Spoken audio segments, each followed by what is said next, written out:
Jemaat yang dikasihi oleh Tuhan Yesus Kristus, marilah ibadah minggu ini kita awali dengan menyatakan pengakuan. Tuhan yang menciptakan langit dan bumi adalah sumber pertolongan kami. Kasih karunia dan damai sejahtera dari Allah Bapa dan Tuhan Yesus Kristus ada pada saudara semua. Amin.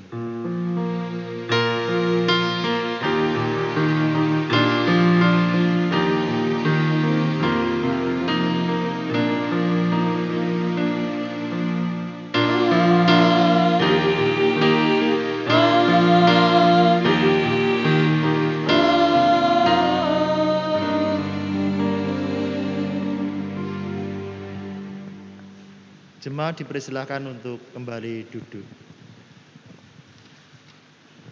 Jemaat yang dikasihi oleh Tuhan Yesus Kristus, kita bersyukur bahwa pada minggu ini kita diberikan kesempatan untuk beribadah minggu secara online. Biarlah melalui ibadah pada minggu ini iman kita semakin disegarkan dan dikuatkan, hati kita diliputi oleh rasa bahagia oleh berkat Tuhan. Mari kita memuji nama Tuhan melalui Kidung Jemaat 21 bait yang pertama.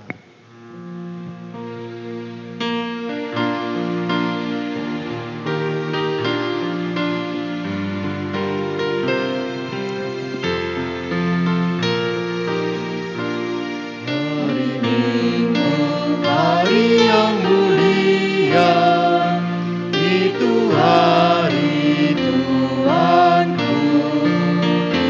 Dia bawa rasa bahagia masuk dalam hatiku. Hari Minggu, hari Tuhan, hari suci dan teduh. Hari Minggu, hari Tuhan, hari suci dan teduh.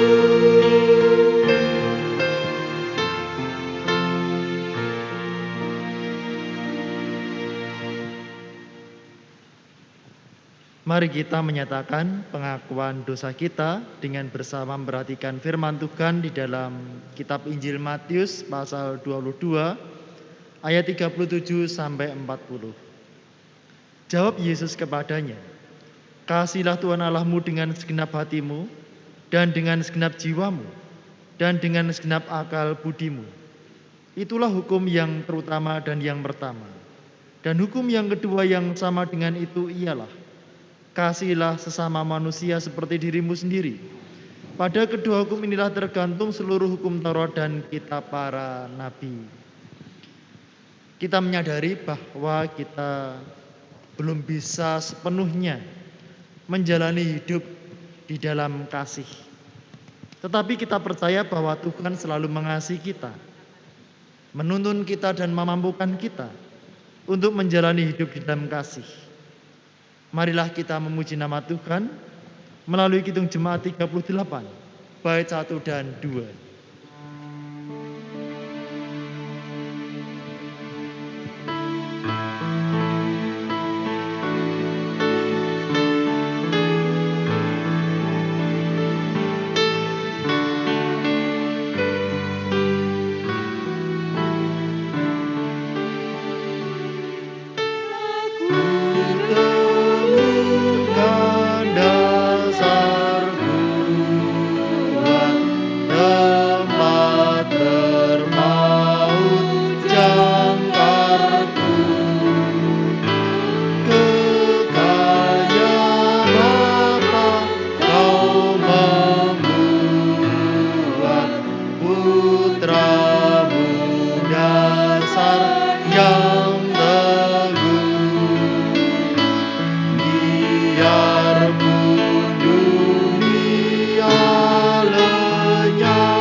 Berita anugerah diambilkan dari kitab 2 Korintus pasal 5 ayat 17.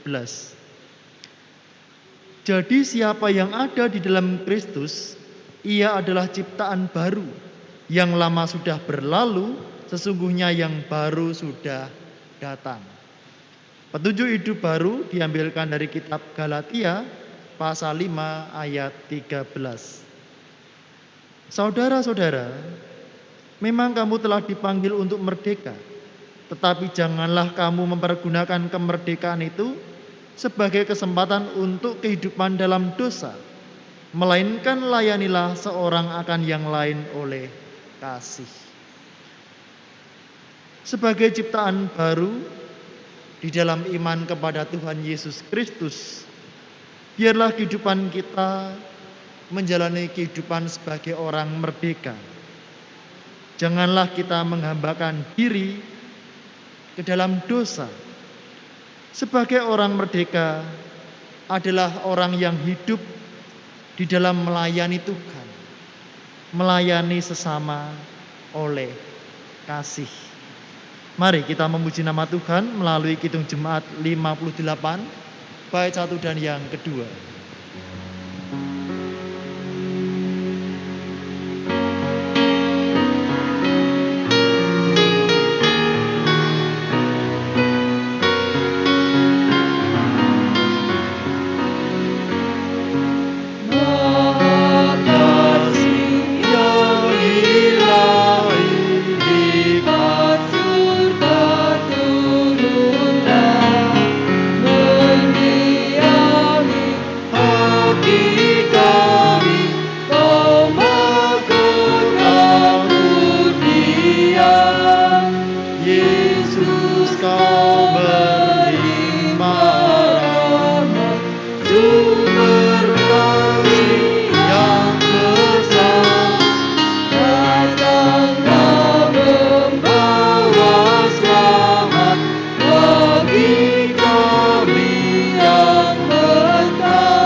Mari kita bersatu hati masuk di dalam pokok-pokok doa syafaat.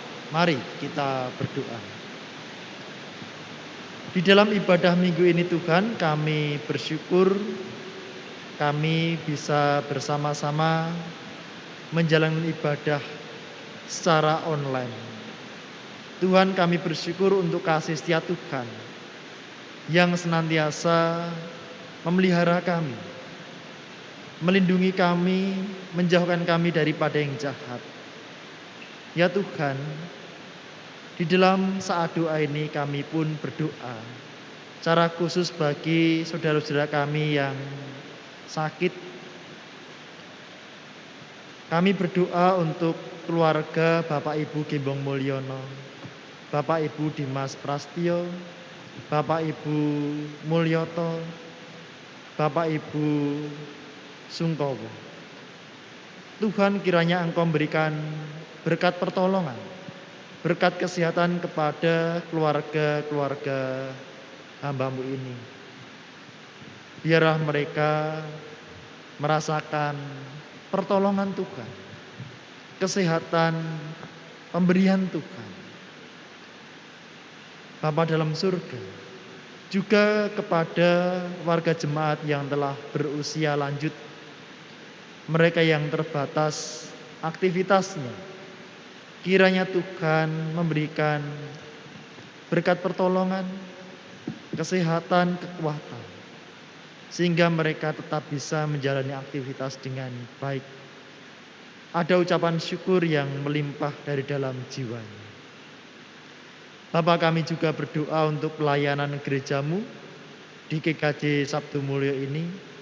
Kiranya Tuhan senantiasa memberkati proses pengembalian pinjaman ke Koperasi Sinode GKJ di Salatiga. Kiranya Tuhan berkati, Tuhan berikan kelancaran. Kami percaya melalui setiap persembahan-persembahan yang diterima oleh panitia pengadaan tempat parkir ini, Tuhan sendiri yang menyucikan, Tuhan yang berikan kecukupan. Juga untuk pembangunan ruang komisi anak, kiranya Tuhan memberkati, Tuhan berikan kelancaran.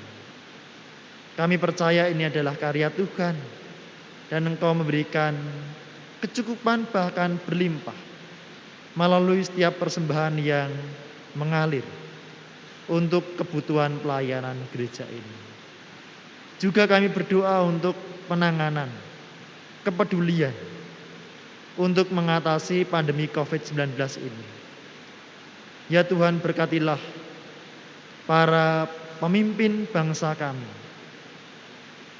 Kami sebagai warga negara Tuhan tolong supaya kami itu berperan serta berkontribusi di dalam penanganan, pencegahan penularan COVID-19 ini. Bapa, kami percaya bahwa rancangan-Mu selalu indah dalam kehidupan kami. Ya Tuhan, inilah doa kami, ampunilah kami akan dosa kami. Di dalam nama Tuhan kami, Yesus Kristus, kami berdoa.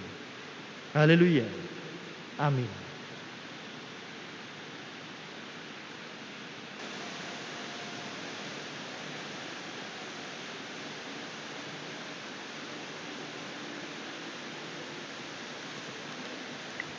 Jemaat yang diberkati Tuhan, di tengah ibadah pada saat ini kita diberikan kesempatan untuk mengaturkan persembahan. Sebagai dasar kita untuk mengaturkan persembahan diambilkan dari 2 Korintus 9 ayat 7 dan 8. Demikian firman Tuhan. Hendaklah masing-masing memberikan menurut kerelaan hatinya, jangan dengan sedih hati atau karena paksaan, sebab Allah mengasihi orang yang memberi dengan sukacita. Dan Allah sanggup melimpahkan segala kasih karunia kepada kamu, supaya kamu senantiasa berkecukupan di dalam segala sesuatu, dan malah berkelebihan di dalam berbagai kebajikan. Marilah untuk mengaturkan persembahan kita sambut dengan menyanyikan dari Kidung Jemaat 288 bait yang pertama. Mari puji Raja Surga.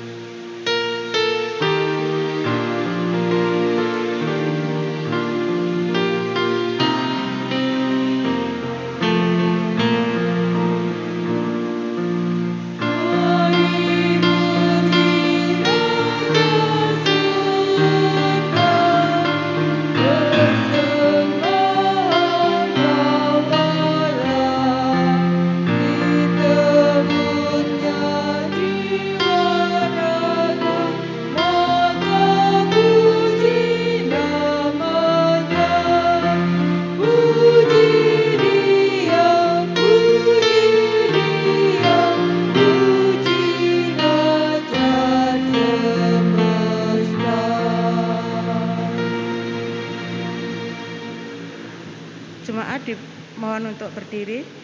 Marilah persembahan kita bawa dalam doa. Puji syukur dan terima kasih Tuhan atas berkat-berkat yang sudah Engkau limpahkan kepada kami, sehingga kami bisa menikmati persembahan, menikmati berkat-berkat Tuhan di dalam kehidupan kami setiap hari. Tuhan, pada saat ini kami mengaturkan persembahan wujud syukur kami berupa uang. Tuhan, persembahan yang sudah kami kumpulkan bersama-sama ini, Tuhan berkati, Tuhan sucikan, sehingga persembahan ini dapat dipergunakan untuk mencukupi kebutuhan pelayanan di gereja Sabdo Mulyo. Tuhan, sebentar lagi kami akan mendengarkan firman Tuhan. Berikan berkati Bapak Pendeta Dani Arianto yang akan menyampaikan kebenaran firman-Mu. Tuhan, sucikan dan urapi dengan Roh-Mu yang kudus. Juga kami yang akan mendengarkan, berkati kami sehingga kami boleh mengerti dan dapat melakukan di dalam kehidupan kami. Tuhan, apabila di dalam kami mengaturkan persembahan terselip akan dosa dan kesalahan, kami mohon ampun. Hanya di dalam nama Tuhan Yesus Kristus kami berdoa dan mengucap syukur. Amin.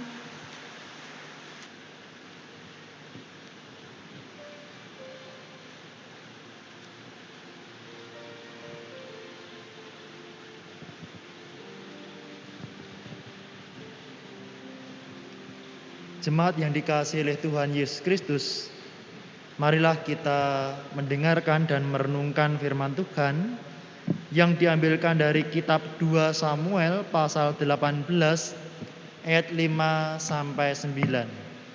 Kitab 2 Samuel pasal 18 ayat 5 sampai 9. Dan raja memerintahkan kepada Yoab, Abisai dan Itai demikian: perlakukanlah Absalom orang muda itu dengan lunak karena aku. Dan seluruh tentara mendengar ketika raja memberi perintah itu kepada semua kepala pasukan mengenai Absalom.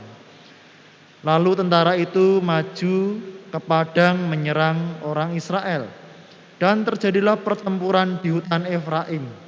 Tentara Israel terpukul kalah di sana oleh orang-orang Daud, dan pada hari itu terjadilah di sana pertumpahan darah yang dahsyat, 20.000 orang tewas. Kemudian pertempuran meluas dari sana meliputi seluruh daerah itu, dan hutan itu memakan lebih banyak orang di antara tentara daripada yang dimakan pedang pada hari itu. Kebetulan Absalom bertemu dengan orang-orang Daud. Adapun Absalom menunggangi bagal. Ketika bagal itu lewat di bawah jalinan dan pohon tarbantin yang besar, tersangkutlah kepalanya pada pohon tarbantin itu, sehingga ia tergantung antara langit dan bumi, sedang bagal yang mengendarinya berlari terus. Demikianlah firman Tuhan. Yang berbahagia adalah mereka yang mendengar firman Tuhan dan yang memeliharanya. Haleluya.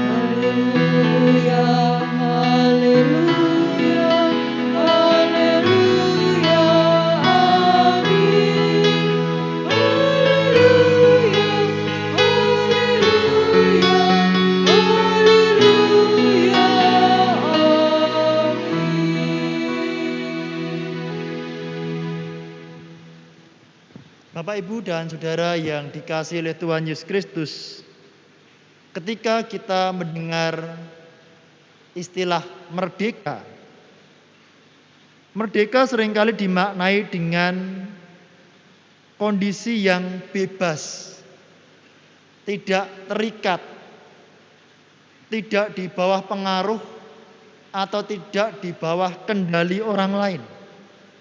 Merdeka adalah sesuatu yang independen, yang tidak bergantung kepada orang lain.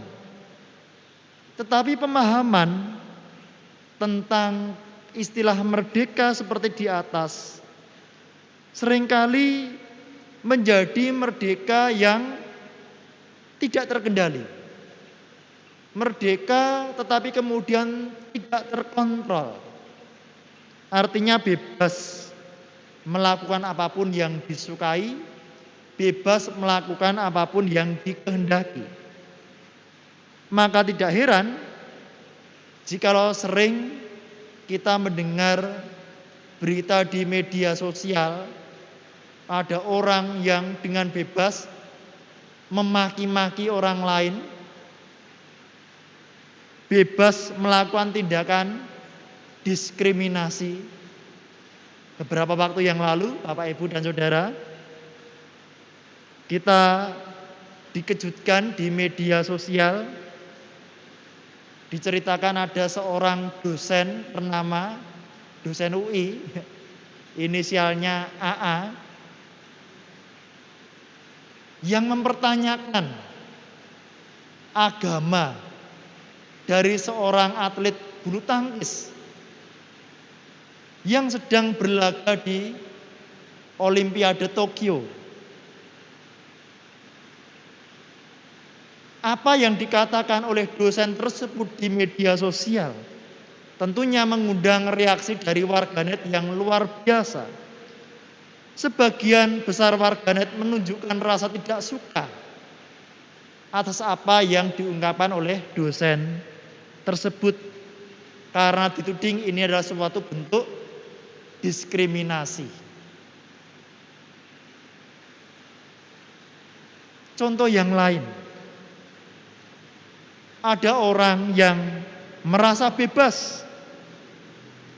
Saya bebas untuk tidak menerapkan protokol kesehatan mengatasi pandemi COVID-19. Bebas tidak pakai masker, bebas untuk berkerumun, bebas untuk warawiri ke sana dan kemari. Bapak, Ibu, dan Saudara, bagaimana dengan sikap hidup kita sebagai umat Tuhan? Apakah kita menjalani hidup sebagai orang merdeka, sebagaimana yang dikehendaki oleh Tuhan? Ketika kita belajar kepada firman Tuhan di dalam kitab 2 Samuel pasal 18 ayat 5 sampai 9, dan nanti Bapak Ibu bisa membaca lebih jauh lagi di dalam ayat-ayat berikutnya dan pasal-pasal berikutnya, dikisahkan bahwa pada waktu itu terjadi konflik di dalam keluarga Raja Daud. Terjadinya konflik itu rupanya telah dinubuatkan oleh Nabi Natan sebagai akibat dari tindakan atau perbuatan Raja Daud yang berzinah dengan Batsheba. Pemberontakan Absalom bukan tanpa sebab, Bapak, Ibu, dan Saudara. Pemberontakan Absalom dipicu oleh perbuatan Amnon. Amnon adalah anak Raja Daud dari istri yang lain. Amnon memperkosa Tamar. Tamar itu adiknya Absalom. Tentu perbuatan Amnon ini menumbuhkan kebencian, menumbuhkan dendam dalam diri Absalom. Absalom kemudian membunuh Amnon. Ketika Absalom membunuh Amnon, ini berujung kepada rasa tidak suka Raja Daud, sehingga Absalom akhirnya meninggalkan kerajaan. Absalom melarikan diri ke daerah Gesur. Sebagai hukuman dari Daud, Absalom dibuang selama 5 tahun. Tetapi kemudian bisa berdamai lagi dengan Raja Daud. Tetapi pengampunan dari sang ayah dibalas dengan taktik untuk menguasai kerajaan. Absalom melakukan pemberontakan kepada Raja Daud. Dan ini pun juga merupakan nubuatan dari Nabi Natan. Kisah pemberontakan Absalom berakhir dengan pengejaran oleh Yoab yang memimpin tentara kerajaan sampai ke hutan Efraim. Di hutan Efraim inilah Absalom mati. Kisah kematian Absalom sangat memprihatinkan. Diceritakan ketika Absalom bertemu dengan tentara yang dipimpin oleh Yoab, Absalom menunggang bagal, ya, sejenis kuda. Kemudian bagal itu berlari kencang. Absalom rambutnya panjang, tersangkut pada dahan-dahan pohon tarbantin sehingga tubuhnya menggantung pada dahan pohon tarbantin itu. Melihat itu prajurit melaporkan kepada Yoab, dan Yoab mengetahui hal itu segera melemparkan 3 lembing langsung ke tubuh Absalom. Absalom mati seketika. Bapak, Ibu, dan Saudara, kalau kita melihat apa yang dilakukan oleh Yoab, panglima prajurit, ini sangat bertentangan dengan perintah daripada Raja Daud. Dengan jelas Raja Daud memerintahkan, perlakukanlah Absalom, anak muda itu, dengan lunak. Bapak, Ibu, dan Saudara, memang pertempuran pada waktu itu berjalan sangat sengit, sangat mengerikan. Di sana terjadi pertumpahan darah yang dahsyat. 20.000 orang mati. Dan ketika melihat kesempatan Absalom tidak berdaya, tersangkut pada pohon tarbantin, Yoab dengan tugas menolak perintah Raja Daud untuk memperlakukan Absalom dengan lunak. Sebagai kepala prajurit yang terlatih dan berpengalaman, Yoab tentu saja telah mempertimbangkan segala kemungkinan yang bisa terjadi di dalam situasi pemberontakan. Dalam pemberontakan, segala sesuatu mungkin terjadi. Jika tidak ada tindakan yang tegas, situasi bisa berbalik, bahkan bisa menjadi buruk. Dalam hal inilah Yoab lebih mengutamakan keamanan bangsa Israel, sekalipun harus membunuh Absalom, anak Raja Daud sendiri. Bahkan Yoab siap mempertanggungjawabkan keputusan tersebut. Disinilah kita melihat Yoab tahu bagaimana harus menempatkan dirinya dengan tegas, bisa memilah, memisahkan antara urusan kerajaan dengan urusan pribadi Raja Daud. Kekalahan di pihak Absalom, kematian Absalom yang diberitakan kepada Raja Daud menimbulkan kesedihan di dalam hati Raja Daud, sebab bagaimanapun Absalom adalah anaknya.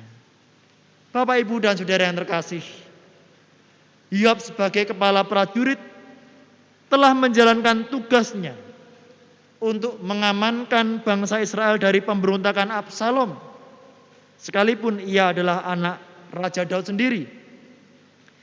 Dalam mengemban tanggung jawab sebagai kepala prajurit, kita bisa melihat Yoab lebih mengutamakan keamanan bangsa Israel daripada kepentingan pribadi Raja Daud terhadap anaknya. Sementara itu, panglima-panglima yang lain, yaitu Abisai dan Itai, lebih memilih untuk menjadi orang yang loyal, menjadi orang yang patuh dan setia kepada perintah Raja Daud. Ada 2 sikap yang berbeda. Sikap dari Yoab, yang kedua sikap dari Abisai dan Itai. Yoab, Abisai, dan Itai dalam mengambil sikap dan keputusan bisa menjadi gambaran bagi kita. Kita sebagai warga negara Republik Indonesia, bagaimana sikap dan keputusan yang kita ambil? Apakah kita bisa memilah? Apakah kita bisa memilih Ini kepentingan pribadi, ini kepentingan bangsa Indonesia. Bapak, Ibu, dan Saudara, ini bisa kita terapkan di dalam ruang lingkup yang sederhana. Yang sederhana dalam kehidupan kita setiap hari. Bagaimana peran serta, bagaimana sikap, bagaimana keputusan yang kita ambil di dalam berkontribusi untuk mengatasi pandemi COVID-19 yang bisa diawali dari diri kita sendiri. Kita sebagai warga gereja, kita sebagai lembaga gereja, khususnya GKJ Sabdo Mulyo, sebagai gereja apakah kita juga turut dalam mencerdaskan kehidupan bangsa? Apakah kita bisa bersikap bijak di dalam menggunakan media sosial? Bapak, Ibu, dan Saudara, Yoab sebagai seorang kepala prajurit telah menunjukkan sikap nasionalisme yang kuat. Yoab bisa memaknai sikap merdeka dalam dirinya dengan benar. Bagaimana dengan kita sebagai warga negara Republik Indonesia, sebagai warga gereja? Bapak, Ibu, dan Saudara yang terkasih, di saat-saat ini kita juga menyaksikan para atlet, pelatih, ofisial negara Indonesia sedang berjuang dalam Olimpiade Tokyo. Mereka sedang berjuang untuk mengharumkan nama bangsa Indonesia dalam bidang olahraga. Latihan yang dilakukan secara bertahun-tahun sekarang diperjuangkan dalam gelaran Olimpiade. Kita sebagai bagian dari bangsa Indonesia perlu memberikan dukungan sepenuhnya untuk pahlawan-pahlawan Olimpiade ini. Bapak, Ibu, dan Saudara yang dikasihi Tuhan, kita memang bukan Yoab, kepala prajurit yang hebat.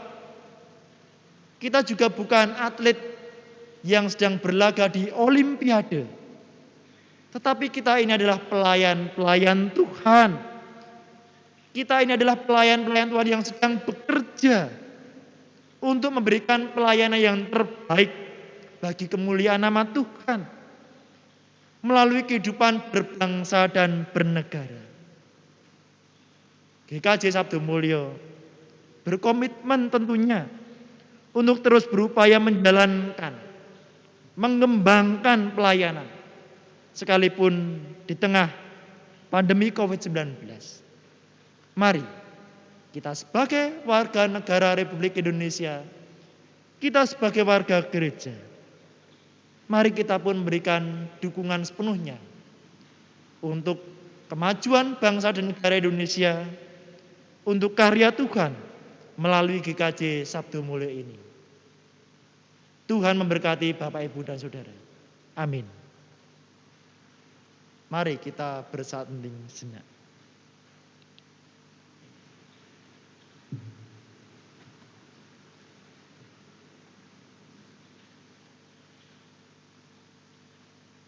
Ya Tuhan, kami bersyukur atas firman Tuhan yang kami dengar, yang kami renungkan pada ibadah minggu saat ini. Biarlah melalui firman Tuhan ini kami sungguh memaknai bagaimana menjalani kehidupan sebagai orang yang merdeka di dalam Tuhan kami Yesus Kristus. Ajarlah kami Tuhan untuk memiliki jiwa nasionalisme yang kuat. Ajarlah kami Tuhan untuk memiliki hati seorang pelayan Tuhan. Sehingga kami belajar dan terus belajar untuk menyenangkan hati Tuhan. Untuk taat kepada firman Tuhan. Untuk memberikan yang terbaik bagi Tuhan. Ya Bapa, Pada saat ini kami pun bersama menaikkan doa Bapa kami. Bapa kami yang di surga, dikuduskanlah namamu, datanglah kerajaanmu, jadilah kehendak-Mu di bumi seperti di surga. Berikanlah kami pada hari ini makanan kami yang secukupnya, dan ampunilah kami akan kesalahan kami, seperti kami juga mengampuni orang bersalah kepada kami. Dan janganlah membawa kami ke dalam pencobaan, tetapi lepaskanlah kami daripada yang jahat. Karena Engkaulah yang punya kerajaan, dan kuasa dan kemuliaan sampai selama-lamanya. Amin. Jemaat kami undang untuk bangkit berdiri. Mari kita puji nama Tuhan melalui Kidung Jemaat 392, bait yang pertama dilanjutkan bait yang ketiga.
Marilah bersama-sama umat Tuhan di segala tempat dan waktu kita nyatakan kembali pengakuan iman kita menurut pengakuan iman rasuli. Aku percaya kepada Allah Bapa yang Maha Kuasa, Khalik langit dan bumi, dan kepada Yesus Kristus, Anaknya yang tunggal, Tuhan kita, yang dikandung daripada Roh Kudus, lahir dari anak darah Maria, yang menderita di bawah pemerintahan Pontius Pilatus, disalibkan, mati, dan dikuburkan, turun ke dalam kerajaan maut. Pada hari yang ketiga, bangkit pula dari antara orang mati, naik ke surga, duduk di sebelah kanan Allah, Bapa yang Maha Kuasa, dan akan datang dari sana untuk menghakimi orang yang hidup dan yang mati. Aku percaya kepada Roh Kudus, gereja yang kudus dan am, persekutuan orang kudus, pengampunan dosa, kebangkitan daging, dan hidup yang kekal.